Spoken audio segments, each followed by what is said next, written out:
All right, people. I've been really looking forward to this conversation between Nuria Khan and Ben Habib, of whom I'm a massive fan ever since I first laid eyes on him some 2.5 years ago. I was a massive fan of him. I still am a massive fan of him. I was really looking forward to this conversation. This is a great conversation. I highly recommend you to go and watch it. It's about just under 2 hours long.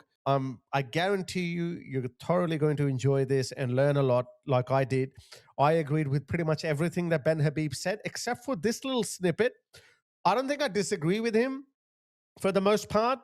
I just think I can challenge some of his views and I can maybe add something more to what he has to say. So here's Ben Habib talking about mass deportations and what kind of language we should use and whether Restore Britain is on the right path when it comes to criticizing foreign cultures, especially Pakistan, and deporting millions. First advanced conferences, and you weren't hesitant at all to discuss the need for um, mass mass deportations. Yeah, anyone Uh, here illegally has got to be detained and deported. Why is that offensive? That yeah. shouldn't be offensive. Yeah, You know, it does seem to, kind of offend the sensibilities for a minute, but as you said, it shouldn't. It really shouldn't. We need to get comfortable in saying that. But then I will just push on that then, because like we've seen now with Rupert Lowe as well, the tagline being, repeated ad nauseum, millions must go, millions must go. It's I don't great. like It's that a approach. tagline. I don't like that language.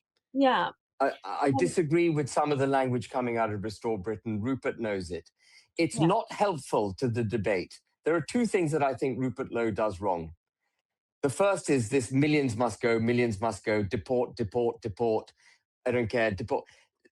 You need to be considered in the way that you express yourself. You can't just say millions must go because it's so ambiguous, it's threatening. And it's perfectly legitimate to say anyone in this country who's here illegally should be detained and then deported to the maximum extent possible. Who decides that, Ben? What is politically unviable or unpalatable today? What is to say that if we say it enough times with enough conviction, then it's not going to become politically viable and palatable tomorrow? That's the whole point of political activism. What you're saying, and I think he's going to talk about this later on, when you say that is, for example, when you just said that, why is it offensive? Well, it is offensive to a lot of people because it attacks the sensibilities of a lot of people. Just like that, what you're saying about the deportation of illegals is not acceptable to a lot of people.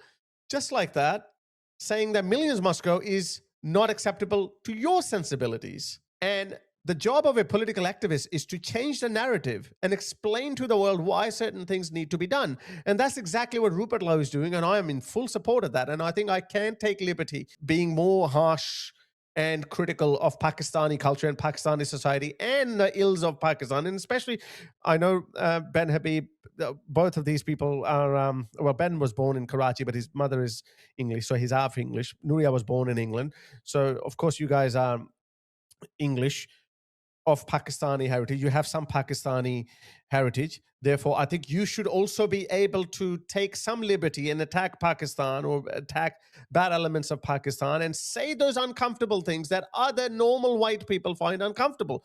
I am going to raise my hands and I'm going to say, you know what? I'm going to use my brown privilege. I'm going to use my Pakistani identity to criticize the bad elements of Pakistani society. And I'm going to use even harsher language that millions must go. You're saying only illegal migrants should go. I posted this tweet. I keep bringing that up over and over again. And again, I say that again. What is not palatable today will be palatable tomorrow, given we say it enough times with enough conviction. Here's 6 steps that I recommended to saving Western civilization and include Britain in that. Mercilessly deport every single illegal migrant. That's what you and I agreed here, including those who have overstayed their visas even by a single day. Change the culture. Now, I think this is how far you and I agree on this issue. I'm saying we're not going to stop here. This is going to be the first step. Change the culture. Go from welcoming other cultures to being highly suspicious of them. Be cynical. What are you bringing in? Let me ask you this question. And again, 15 years ago, these things were the norm. When I applied for a visa, student visa, to come into Australia, I was asked all sorts of questions. And I think I would say probably not enough questions. I would ask more questions. Every time you give a visa to a Pakistani or a Muslim man and ask them, what are your views on Muhammad's marriage, child marriage to Aisha? What are your views? What do you view about Sharia? If they give these answers, let me show you this. If they give answers like this at their visa interview, they shouldn't be let in. I have no doubt in my mind. Do you yourself believe that men should have up to, a number of wives? In Australia, it is not allowed, then I believe that they should follow the Australian law because they choose to live in this country. They should abide by the law. However, if they were in a country where it is allowed to have multiple wives and they're okay with it, then I don't see why there's a problem. This means that when these people reach a critical mass, when we import these people and when we import these people en masse, then there will come a point when they would say it's okay to have multiple wives. It's okay to have Sharia. Therefore, we should actively discourage our governments from importing these people. So I believe these kind of questions should be asked at the time when we are issuing visas. So, yeah, deport. Pretend that she's strong, but I don't trust the integrity of the woman. I think that she's deported. Why is that offensive? That's a perfectly legitimate view. And let me tell you, Pakistan rounds up Afghanis and it drops them back in Afghanistan. And there's no problem with that. Pakistanis would understand that. And the other thing... Pakistanis can mass deport people. And, they didn't mass deport people just because they had overstayed their visas. They mass deported Afghanis because they were incompatible with Pakistani society. Yeah, even though they're both Muslims, even though they share hundreds of years of history together, probably thousands of years of history together, but Pakistan one day woke up and said, millions must go. And it was perfectly fine for them. And you know what? That's one Pakistani decision that I don't actually criticize them on. It's perfectly fine for every country to try to preserve their values. And that is the reason why when Rupert Lowe says millions must go, it's perfectly okay. That's perfectly okay. And this is the reason why I go beyond just deporting illegal people. Change the culture. Grow from welcoming other cultures to being highly suspicious of them. If you don't fit, if your cultural values and norms do not fit, if they're antithetical to British values, sorry, we're not going to apologize for not letting you live amongst us. It's not that harsh. As Ben Habib said, what's so offensive about that? What's so offensive about this? British people are well within their rights to say that we want to preserve our way of life, just like Pauline Hanson was saying that. Remove special privileges, no halal slaughter, no burqa, no kirpans. The message should be clear. Anything that even hints at clashing with the host culture, it will be strictly prohibited. Start with heavy fines, okay? Start with heavy fines. You got to remember, make life miserable and difficult for them. Kind of like this. Watch this. This video just came out. We've all seen this, yeah? We've all seen how Muslims keep praying, keep blaring their azan, keep provoking the locals. Look at this. I've been saying this for a very long time. This is what every patriot should do. Watch this. So Muslims are shrieking Allahu Akbar, the call to prayer. And some brave, patriotic Scottish man did this. Ready?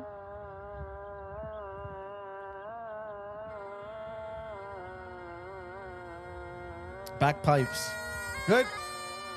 Braveheart. I like it. Do it.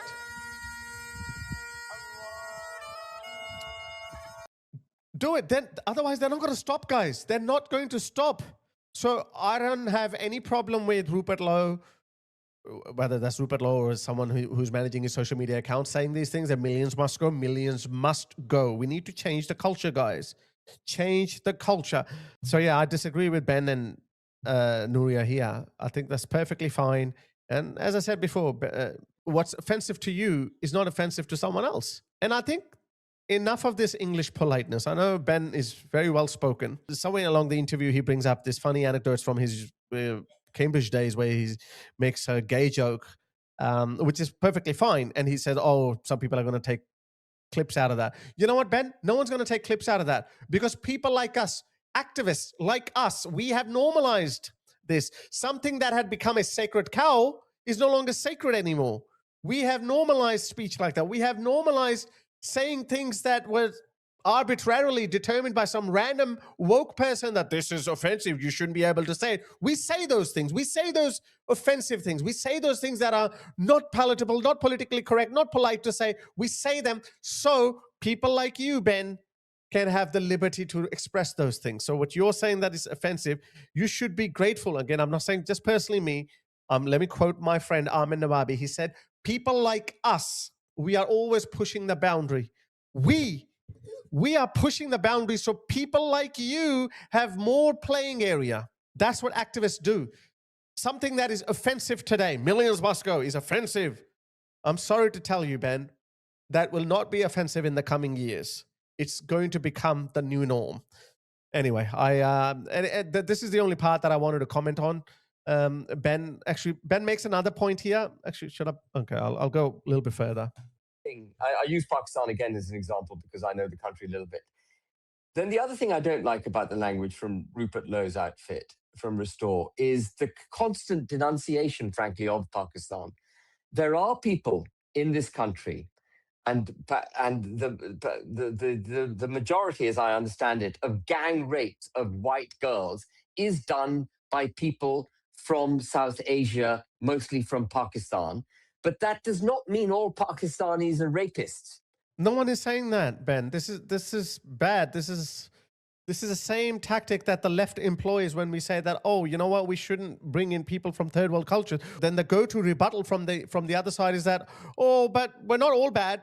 Yeah, we're not saying that. But when we look at all terrorist activities, 90% of them are perpetrated by Muslims. That doesn't mean that every Muslim is a terrorist. What that means is that there is a specific problem with a specific culture that we have had enough of.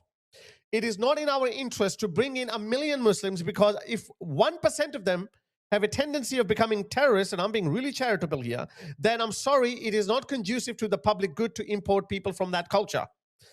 That's the same argument that people like Rupert Lowe, who are being very hawkish towards Pakistani society and culture, are making the same point.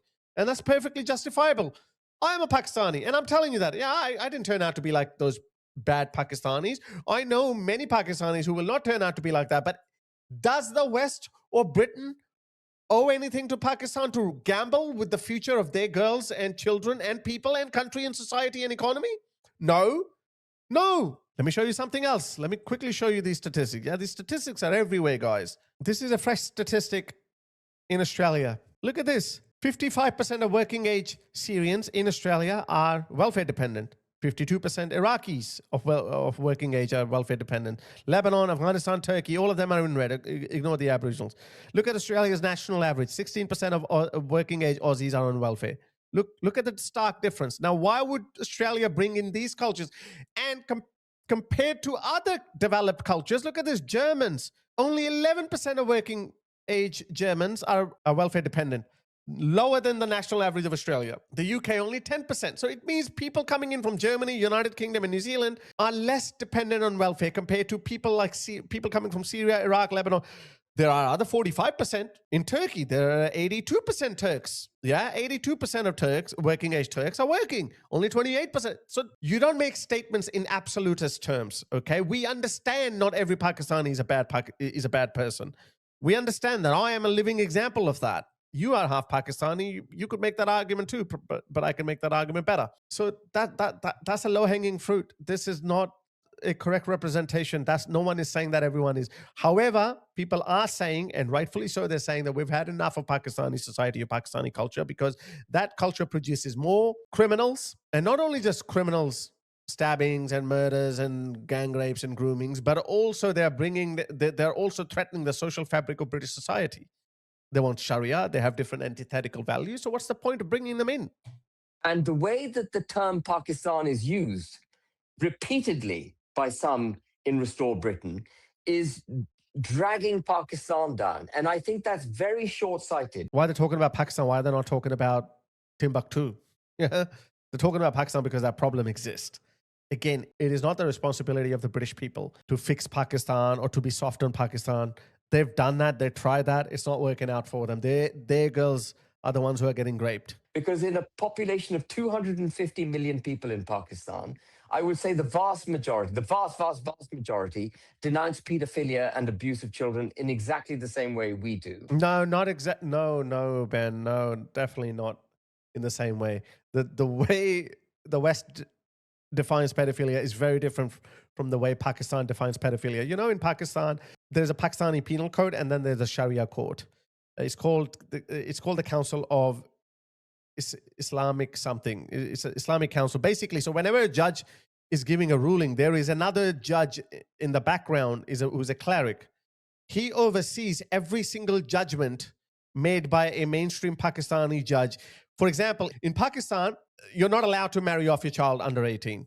But guess what? That law is never enforced. You know why? Because it is perfectly legal for children to get married to adult men, according to Sharia, because Muhammad did it. So if you're a father and your daughter has run off with another man, or she's been groomed by a grown-up man, if you went to court and said, this man married my child who's under 18, it's against Pakistani law. He cannot give a judgment on that. You cannot do that. So that is technically, that is statutory rape. That is pedophilia, but it is not recognized by Pakistan.